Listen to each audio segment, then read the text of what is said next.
Começando mais um quadro Urch Responde, as perguntas que vocês mandaram no meu Instagram, desta vez do dia 10 de agosto, quinta-feira. Então vamos logo a elas, que foram várias, meu muito obrigado.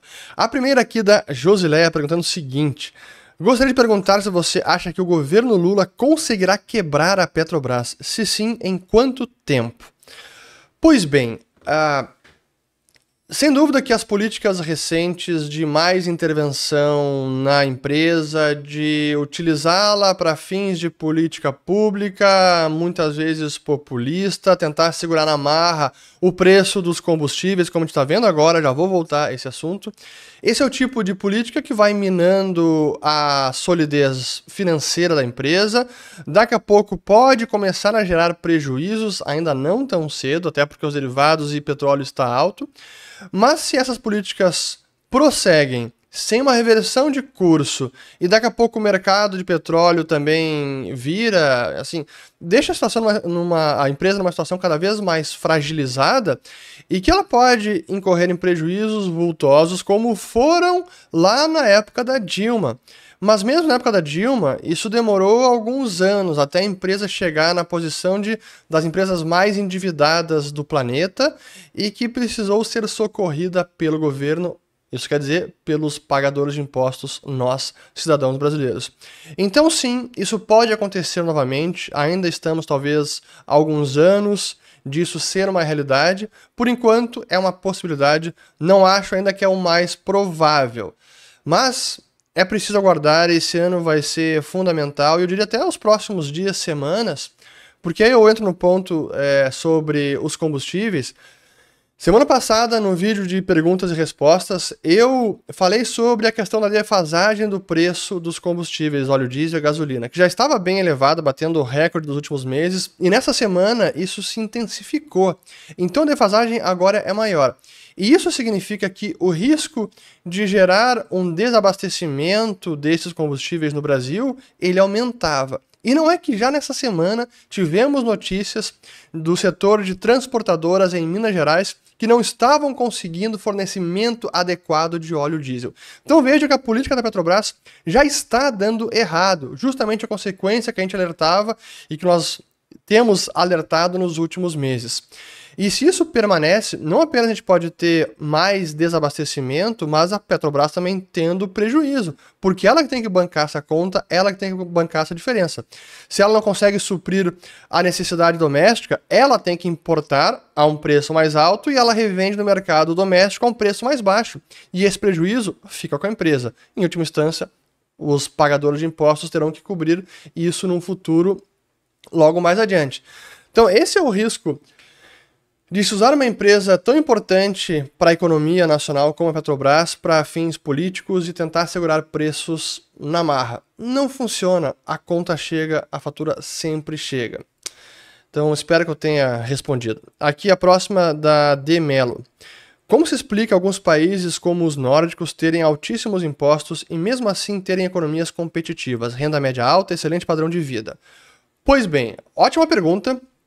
Mas é importante entender a relação de causa e efeito. Primeiro de tudo, os países nórdicos não se tornaram ricos e elevaram seu padrão de vida por causa dos altos impostos. Os altos impostos vieram depois, a elevada carga tributária e o estado de bem-estar social veio depois de que eles se tornaram países ricos. Então a relação de causa e efeito não é mais imposto torna a economia competitiva. Aí, respondendo à pergunta, se você analisa os vários indicadores ou critérios que levam o país a se tornarem ricos, como liberdade econômica, baixa regulação ou burocracia, complexidade de impostos, corrupção, assim, são uma série de fatores, e educação, vocês verão que os países nórdicos, eles recorrentemente estão dentro do quadrante superior com os melhores índices, dos mais variados. Então não é apenas impostos elevados. E mais importante também é a questão da segurança jurídica, que também é um dos critérios dentro desses indicadores. A preservação e a defesa da propriedade privada, coisa que no Brasil vocês sabem que ela é extremamente relativa à propriedade privada. Então são uma série de fatores que levam países a serem competitivos. E hoje, se a gente compara também, não apenas a carga tributária, mas aí depois o uso efetivo desses impostos, e aí tem a ver com o quanto que esses impostos estão sendo usados para financiar apenas servidores, privilégios, o quanto que são utilizados para investimento em infraestrutura, o quanto são utilizados para educação pública, saúde, enfim.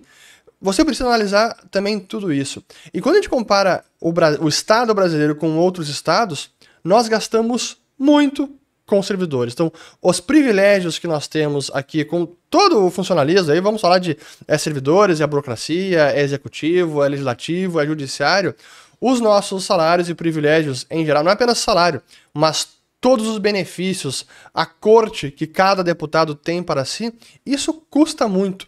E o quanto que isso realmente agrega para a economia? Assim, na minha avaliação, é um peso morto ou até contraproducente que detrai do crescimento econômico, coisa que nesses países acontece num patamar muito menor. Outro ponto, aí é corrupção, porque não adianta você simplesmente arrecadar muito e todo o dinheiro, uma boa parte, vai pelo ralo a fundo perdido porque se perde na corrupção. Então, são vários fatores, mas olhar apenas a carga tributária e dizer, ó, aqui tem carga tributária elevada, então, e eles se dão bem, a gente também pode ter. Não é bem assim. E vocês podem ter certeza que os nórdicos também preferiam pagar menos do que mais impostos, qualquer cidadão, qualquer empresa. Aqui, boa, falando já em imposto, ó, IVA 27% para tudo, quanto é pago atualmente? Pois é, essa notícia que saiu nesta semana e que deveria ter sido divulgada há mais tempo, especialmente quando a reforma tributária estava sendo discutida, porque uma das grandes incertezas era, bom, qual vai ser a alíquota final? Qual vai ser o IVA, que é o Imposto sobre o Valor Agregado, que no Brasil foi desdobrado em dois, o IBS, Imposto sobre Bens e Serviços, e o CBS, Contribuição sobre Bens e Serviços. Então, o nosso IVA já virou Imposto Único, que vira dois, é o IVA dual. Mas, enfim, havia essa incerteza. Se a gente está eliminando alguns impostos e colocando um novo ou dois para substituir 5, vou simplificar agora a minha crítica, tá? Mas 2 para substituir 5, as alíquotas precisam ser elevadas para conseguir bancar toda a arrecadação que nós temos hoje. Porque o espírito por trás dessa reforma tributária é de neutralidade em termos de carga tributária. Do todo que o governo vai arrecadar, ele pretende manter o mesmo nível de arrecadação pós-reforma. Mas claro que entre setores isso pode mudar. E quando você elimina os impostos que nós temos e coloca o novo IVA, que é um que em tese vale para todo mundo, alguns setores, como é o caso do setor de serviços, vai acabar pagando mais. Como eu já falei, não vou repetir toda a crítica, vou deixar os 2 vídeos sobre reforma tributária que eu fiz já nos meses passados. Acaba que alguns setores pagam mais. E aí, finalmente, saiu a notícia nessa semana, um estudo da Fazenda, do Bernard Api, que a estimativa que se tem é que o IVA vai rondar entre 25% e 27%, que é um dos mais altos do planeta. Um dos motivos é que há muitas exceções na reforma que foi aprovada na Câmara. Então, o setor, sei lá, de agronegócio vai ter uma alíquota diferenciada, ou cesta básica vai ser zerados os impostos. Bom, para bancar isso, outros setores terão que pagar mais. Então, essa estimativa de 25% a 27%. Se as reduções, essas isenções e exceções são eliminadas da reforma ou diminuídas, aí o IVA final pode ir até 20%, 22%. Ainda assim, é um IVA elevado.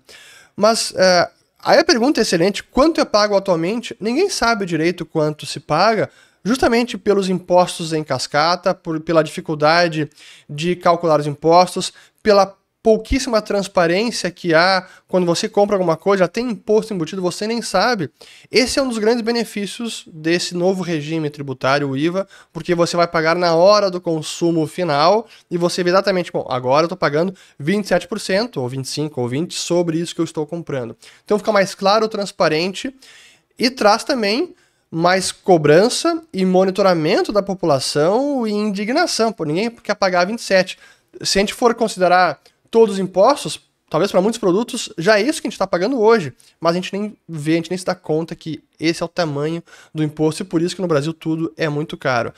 Mas aí está o tamanho do Estado brasileiro e por isso que a gente precisa diminuir ao máximo o tamanho do Estado para conseguirmos reduzir também a carga tributária. Mas já pensou 27%? Você vai comprar alguma coisa, 27%. E o convite a, como é que se diz? A informalidade. Ah, com nota é 27% a mais. Sem nota, bom. Pois é. Mas enfim. Aqui do Pedro CDI. Petrobras consegue sobreviver quanto tempo? Bom, já respondi essa aqui. Tudo parece estar acontecendo mais rápido que em 2015. Não é verdade. Assim, se a gente voltar lá atrás, foram também anos de intervenção, de a Petrobras sendo usada para o projeto de poder do Partido dos Trabalhadores, vários investimentos que foram feitos. Eu lembro da refinaria Abreu Lima, que era um projeto que não tinha pé nem cabeça e não parava de pé, não havia viabilidade econômica para essa refinaria lá no Nordeste. Enfim, mas isso aconteceu ao longo dos anos.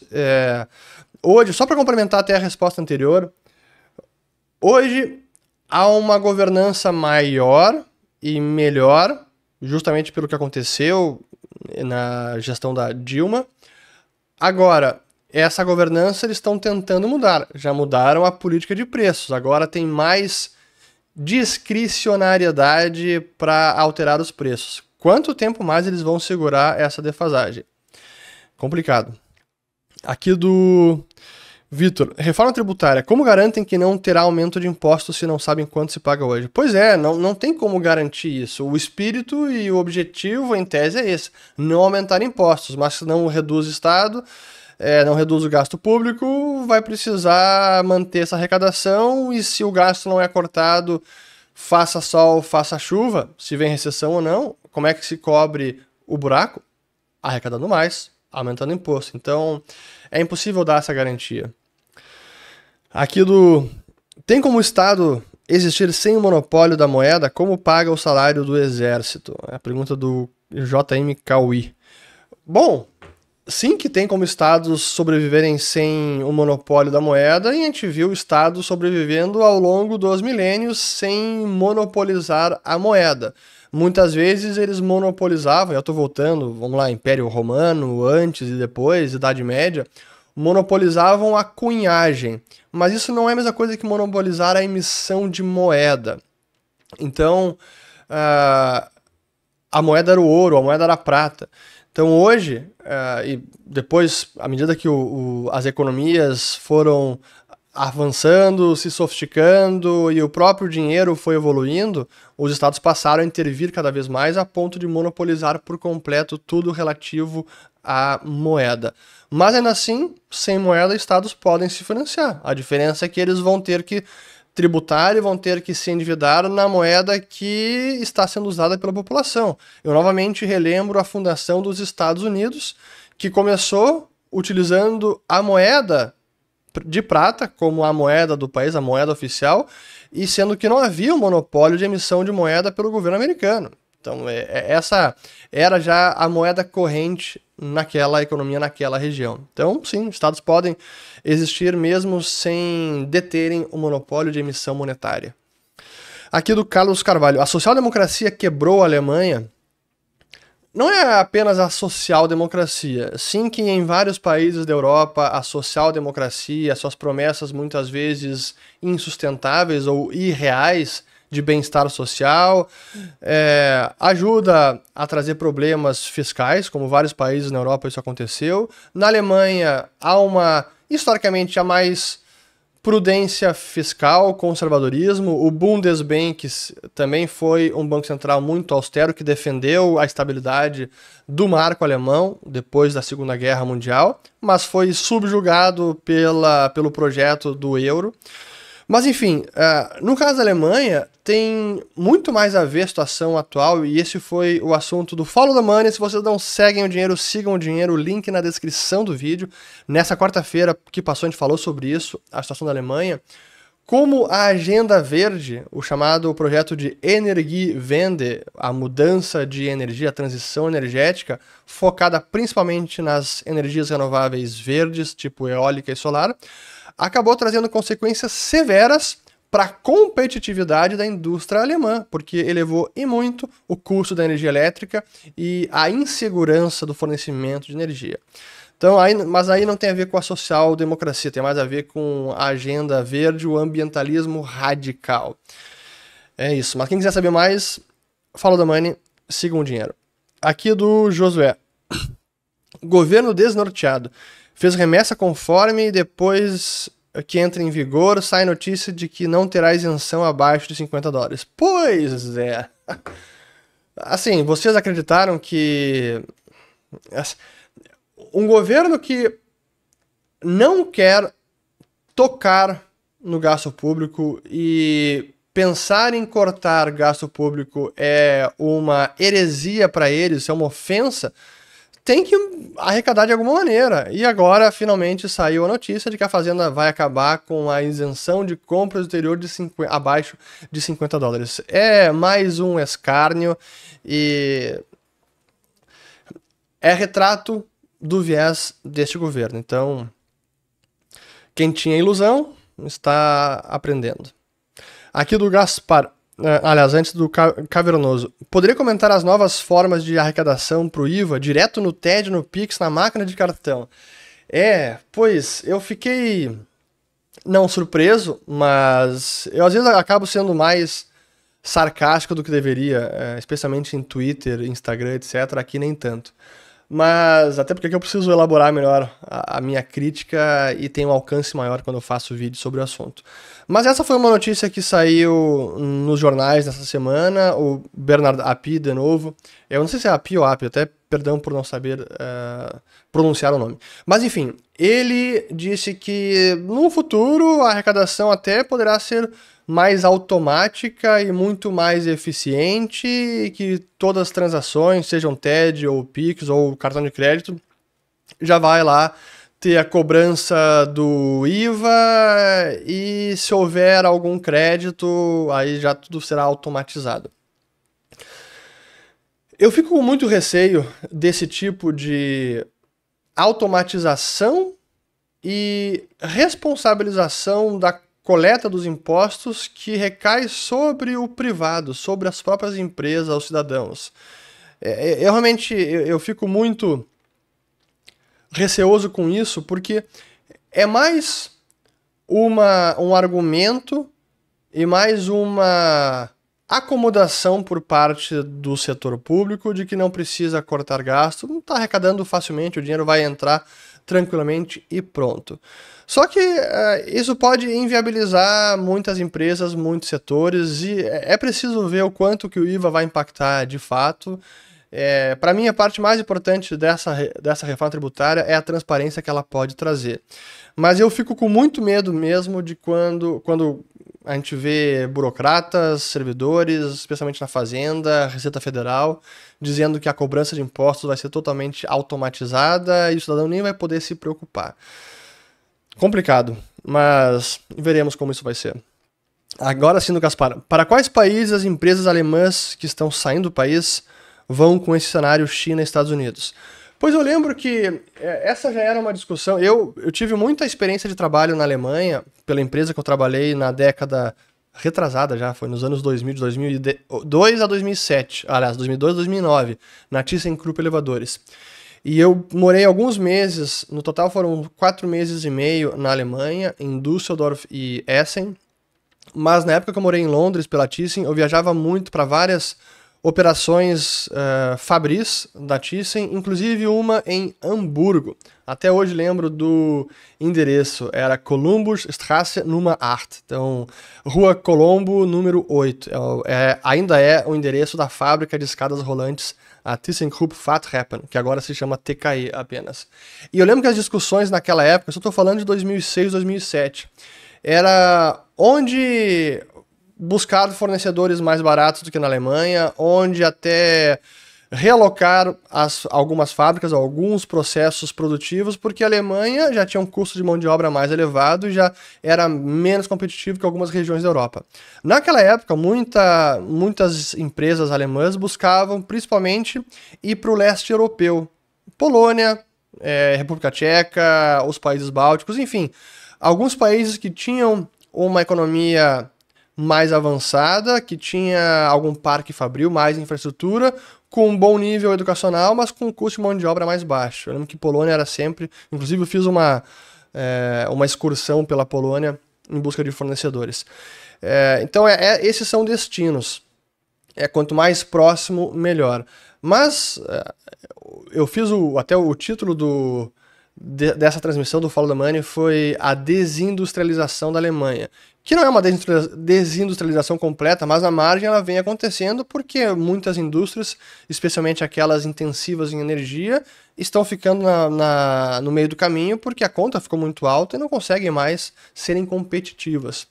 Mas, assim, o mundo inteiro é um destino possível. Claro que agora com China nessa situação é bem menos atrativo do que foi no passado, mas o leste europeu costuma ser um destino para empresas e fábricas alemãs. Próximo, aqui do Davi. Acredita que os dados de deflação da China são reais?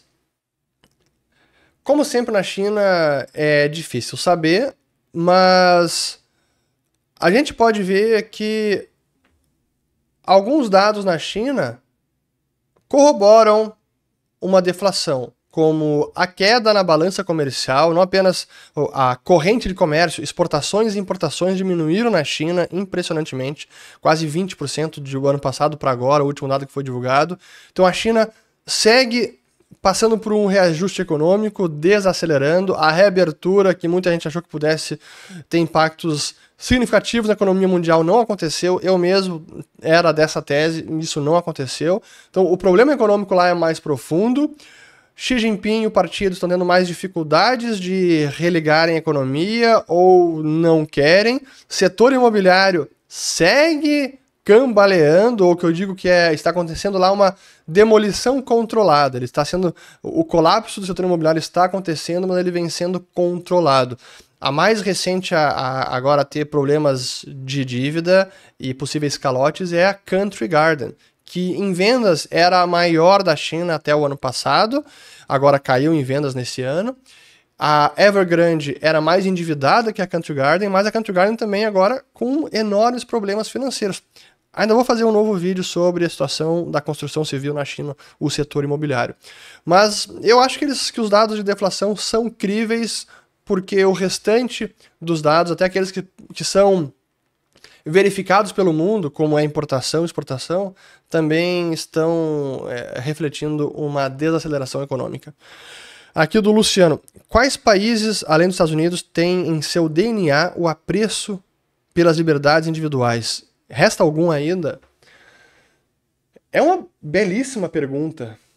Eu confesso que eu não saberia dizer algum que tem esse mesmo apreço que tem os Estados Unidos e que tá assim que faz tão parte da cultura do país, da história, do que é ensinado, do que é passado adiante gerações para gerações, que realmente está no DNA e que é defendido pelos cidadãos, pelos imigrantes.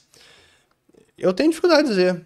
Eu penso, tem países com muita liberdade econômica, mas talvez com esse DNA de liberdade individual e responsabilidade, eu acho que, como os Estados Unidos, não tem. Talvez Hong Kong tenha um pouco disso, mas depois do que aconteceu com a tomada, com a transferência de Hong Kong da Grã-Bretanha para a China, isso está sendo minado e rapidamente. Mas se vocês têm alguma opinião, comentem aqui embaixo, eu gostaria de saber. Mas os países que eu passei, que eu tive alguma experiência, seja de turismo ou a trabalho profissional, os Estados Unidos ainda estão no topo da lista, neste quesito. Aqui do Gui Brunoro. Ir para Portugal é uma boa alternativa para fugir, entre aspas? Depende de cada pessoa. Acho que é um destino muito bacana, é um país muito legal, até talvez subestimado por muitos brasileiros como destino turístico. Portugal é sensacional. Para morar e para se estabelecer com família, para trabalho, talvez não seja uma economia muito dinâmica e com muitas oportunidades. Mas aí tem que cada um avaliar. Aqui do Felipe. Como a China consegue ter preços tão baixos sendo comunista? Boa pergunta. Eu até tenho um livro aqui para mostrar para vocês. Eu acho que eu dei aqui a versão portuguesa desse livro, que é um do Robert Lawson e do Benjamin Powell. Olha só, Socialism Sucks, que no português foi traduzido como Socialismo Amargo. E aqui fala sobre dois economistas que beberam ao longo viajando pelo mundo não livre. Então, two economists drink their way through the unfree world. E aí eles falam sobre todos aqui, é bem interessante. Ó. Eu só vou ler os capítulos. Vamos lá. O que eles falam? Primeiro, a introdução. Não é socialismo, Suécia. Aqui capítulo 1. Socialismo que está levando à fome, Venezuela. O socialismo de subsistência, Cuba. O socialismo dark, sombrio, Coreia do Norte. O socialismo falso, China. Por que eu falo desse livro e aí eu respondo a pergunta? Porque a China tem muito de livre mercado, tem liberdade para empreender, tem mercados, tem sistema de preços, lucros e prejuízos, é uma economia pujante, especialmente depois da abertura pelo Deng Xiaoping a partir do fim da década de 70. E o que a gente viu nas últimas décadas foi uma economia que cresceu e muito. Então, existe muito capitalismo dentro da China. E isso é o que leva a uma elevação do padrão de vida, a mais mercadorias, bens e serviços sendo produzido no país e, consequentemente, preços mais baixos.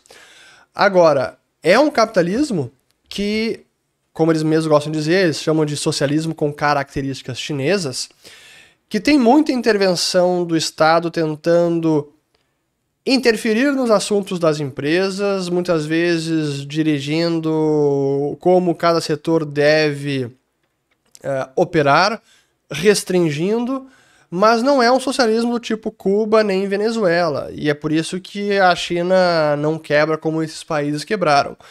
Mas é verdade que nos últimos anos, especialmente desde a ascensão de Xi Jinping, a China aumentou o botão a graduação de intervenção, arbitrariedade, autoritarismos. Mas ainda assim, uma economia de mercado relativamente desimpedida existe ainda na China e por isso o país está conseguindo, apesar disso tudo, prosperar e crescer como foi nas últimas décadas. Então aqui, ó, Socialism Sucks. Seguindo aqui a pergunta do Lenin Eari. O preço da gasolina tão defasado aqui, não corremos um risco de trazer uma inflação acumulada? Ótima pergunta. Esse é um risco. E agora começa, vejam só, como a política da Petrobras agora pode impactar o nível de preços, impactar até a taxa de inflação, portanto, política monetária, a taxa de juros pelo Banco Central. Tudo está conectado, tudo se comunica, e esse é um risco, e sem dúvida alguma que o governo vai tentar segurar até o último momento, e agora a gente está numa situação que o mercado internacional de combustíveis está um pouco mais estressado, gasolina voltou a subir, barril do petróleo testando novamente os seus quase 90 dólares o barril do Brent, e isso tudo mantém os preços mais elevados. E se os preços lá fora se mantêm nesses patamares, essa defasagem permanece, o risco de desabastecimento também, e a necessidade de, em algum momento, a Petrobras jogar a toalha, seja porque faltou combustível, porque o prejuízo ficou grande, ela vai ter que dizer, ó, pessoal, realmente precisamos reajustar os preços, e esse reajuste vai impactar o IPCA. Eu diria que eles tentarão, pelo menos, se conseguirem, passar deste ano sem precisar fazer grandes reajustes que impactem o IPCA. Então, mas é um risco sim. Aqui do Godoy. Qual a origem da desigualdade? Tem a ver com inflação, impressão de dinheiro? A desigualdade, ela vem da natureza, vem da condição humana. Os seres humanos são desiguais, têm aptidões diferentes, têm objetivos diferentes, têm ambições diferentes, têm gostos diferentes, têm talentos diferentes. Então a desigualdade é uma questão da natureza. A desigualdade que acaba acontecendo hoje em dia e que muitas vezes é agravada, até mesmo em economias como a americana, aí sim tem a ver com a impressão de dinheiro, com a inflação elevada, com o capitalismo de compadre, ou o crony capitalism, que se chama no inglês, quando os amigos do rei, aqueles são mais conectados politicamente. Normalmente o setor financeiro, que está plugado no Banco Central, acaba recebendo as benesses e privilégios. Então, sim, no mundo moderno, a desigualdade é agravada pela inflação e impressão de dinheiro e pelos privilégios. E isso deve ser combatido. Mas a desigualdade que é da natureza humana, aí é uma conversa que tem que ver com Deus, com o Criador, não tem muito que possa fazer. Pois bem, aqui... E por fim, só para falar, quando fala de desigualdade, e é o que os liberais pregam, é a igualdade perante a lei. Que a lei seja aplicada igualmente para todos, sejam pobres, ricos, não importa a religião, não importa a etnia, não importa a raça. É isso que os liberais pregam, mas muitas vezes o que a gente vê no mundo moderno, em democracias, Brasil, Europa, Estados Unidos, é uma desigualdade perante a lei, em que a lei vale diferentemente dependendo em quem ela é aplicada. Esse é o problema. Então, devemos defender a igualdade perante a lei. Aqui do Maluf. Das 200 perguntas que você recebe na caixinha, pois eu contei, foram 240 na semana passada. Você lê todas ou só pega as primeiras para responder? Eu leio quase todas, às vezes tem muitas perguntas, tipo 240, de repente eu dou uma rolada aqui um pouco mais rápida, então vai um pouco por amostragem, mas eu diria que eu leio uns 80%. Aqui do Zanella, deixa eu só ver quanto tempo tem mais aqui, 32 minutos, vamos lá. Aqui do Zanella, peso argentino batendo o recorde. Pois é, bateu 602 pesos por dólar, impressionante. E agora domingo temos, que vocês estão assistindo esse vídeo, as eleições, as primárias argentinas, que é a chamada de Las PASO, que vai eleger, ou vai dar a primeira sinalização para a primeira ronda, que é primeiro turno, que ocorre em outubro, se eu não estou enganado, das eleições presidenciais da Argentina. E Javier Milei está ali em terceiro lugar, bem perto do segundo, hein, pelas pesquisas. Aí, o dólar brasileiro está barato, mas indo para o mesmo buraco? Não, o câmbio brasileiro não está indo no mesmo buraco, eu já falei sobre isso. O Brasil tem risco de argentinização? Tem, mas não é o cenário base, então não acho que é o que vai acontecer. Aqui o Rafael Milorini. Quem você assiste enquanto lava a louça? Boa pergunta. Eu tento evitar de lavar louça para começar, eu uso lava-louças. É um cara muito alto, ficar na pia ali, às vezes começa a doer as costas. Mas enfim, eu assisto, olhando meu YouTube, recentemente eu tenho assistido muitos conteúdos que nem tem a ver com economia, com mercados. Até eu tenho buscado compreender muito mais como é que funciona esta plataforma aqui, YouTube, como melhorar os vídeos, como ter mais alcance, como ganhar mais visualização, o que importa, o que não importa. Toda a ciência por trás de vídeos do YouTube é um negócio fantástico e eu tenho buscado me aprimorar nisso. Então eu tenho visto vídeos recentes sobre edição de vídeo, sobre outros canais de outros produtores, que nem tem a ver, até acaba assistindo produtores de variedades, de qualquer outro, como eu citei aqui o MrBeast, enfim. Então eu busco muito conhecimento nessa área agora sobre YouTube, produção de vídeos, roteiros, documentários, etc. Até porque agora, semana que vem, já dando um spoiler aqui pra vocês, quarta-feira estou embarcando pra Turquia e Grécia. E não é pra férias, não vou visitar as ilhas gregas lá. Na verdade, é a trabalho, a gente vai gravar conteúdos para o nosso novo projeto, que vai ser lançado possivelmente ali em setembro, outubro. Logo teremos a data exata, mas aguardem porque teremos alguns conteúdos produzidos de lá e o próximo Urge Responde deve ser diretamente de Istambul. Muito bem, então já dei o spoiler aqui. Seguindo do Ricardo, como seria a taxa de juros se fosse determinada pelo livre mercado e não pelo Banco Central?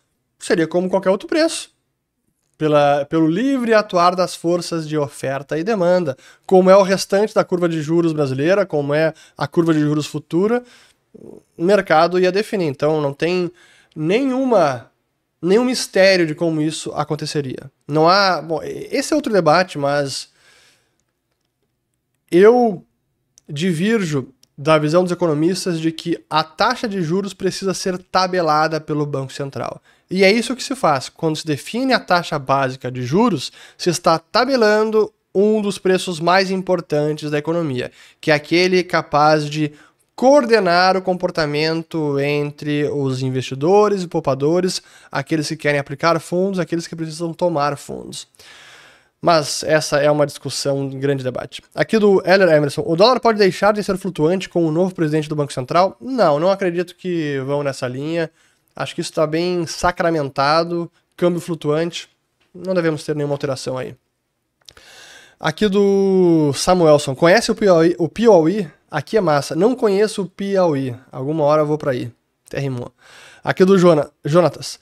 Vê alguma possibilidade de cenário em 2024 e 2026 como que ocorreu ontem no Equador? Caramba, para quem não sabe, o candidato que estava em segundo lugar nas pesquisas da eleição do Equador, que deve ocorrer em 10 dias, se não estou enganado, ou uma semana, foi assassinado, saindo de um comício, foi assassinado com 3 tiros na cabeça, tem as imagens ali, é impressionante.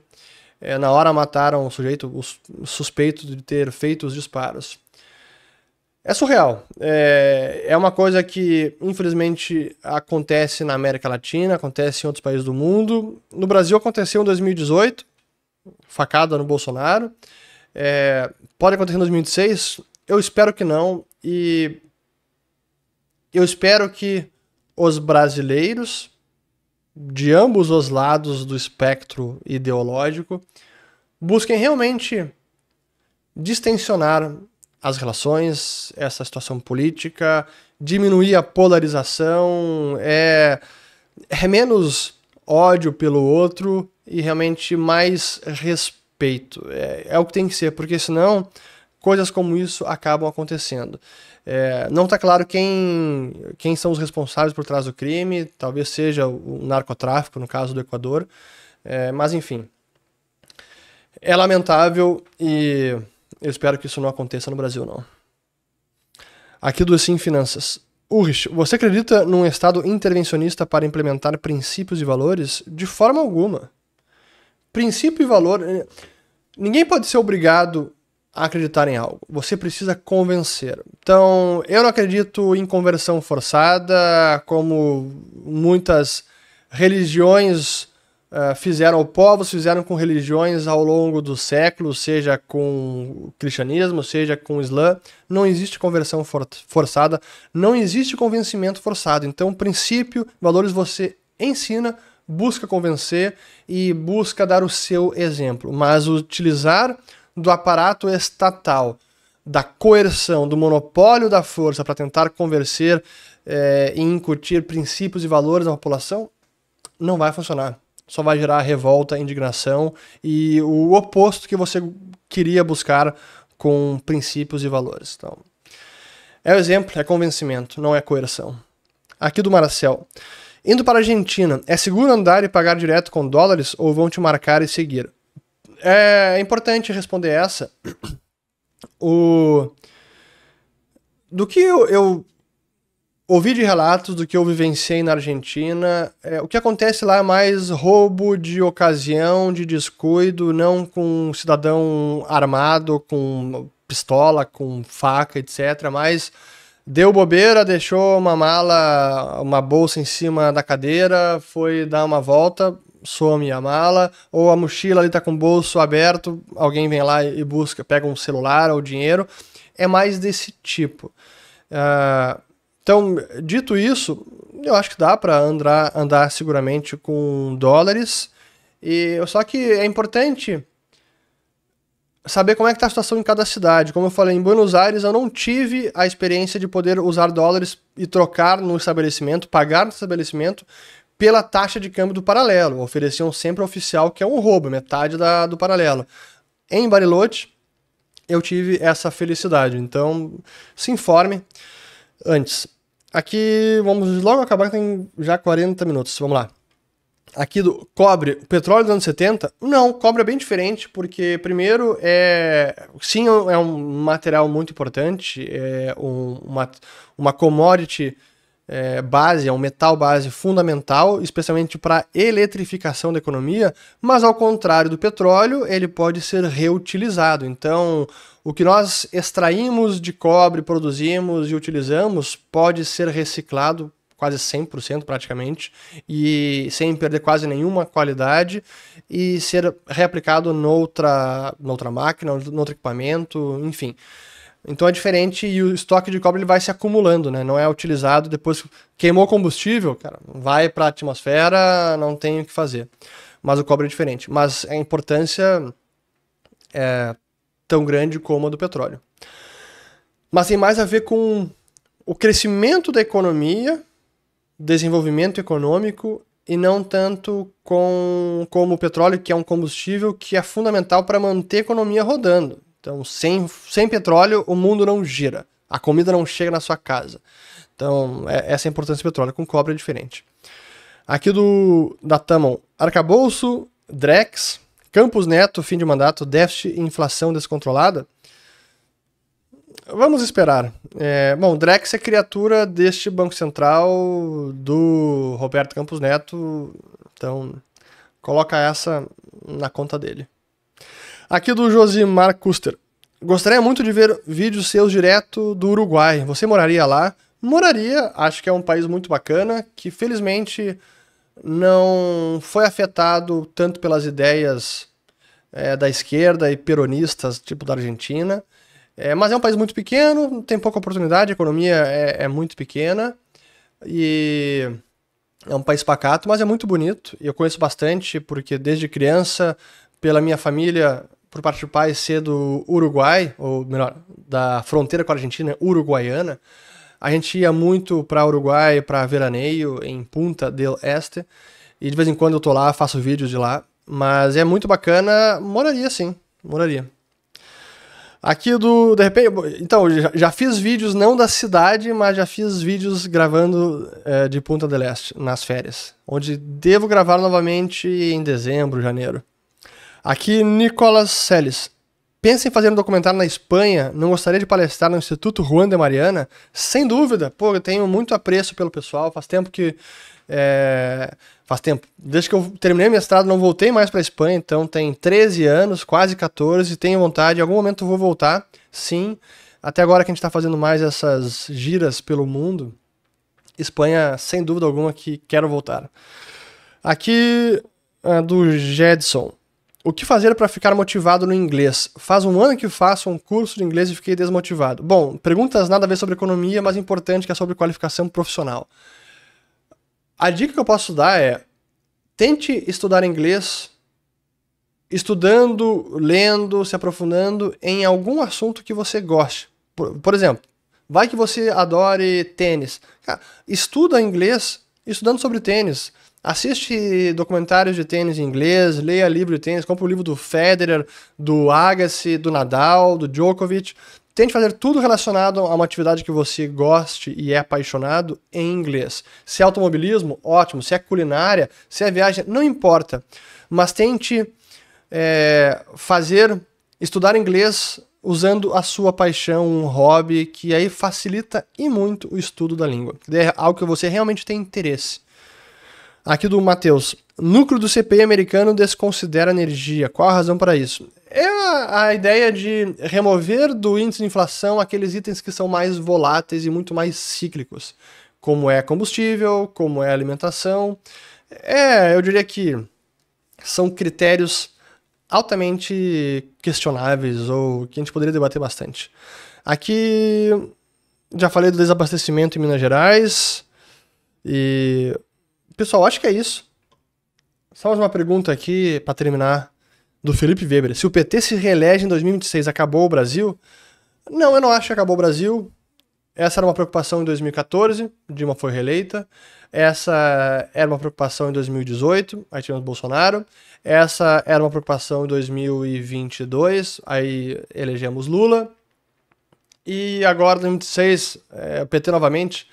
Não sei. Espero que não votarei no PT, mas isso é um trabalho constante.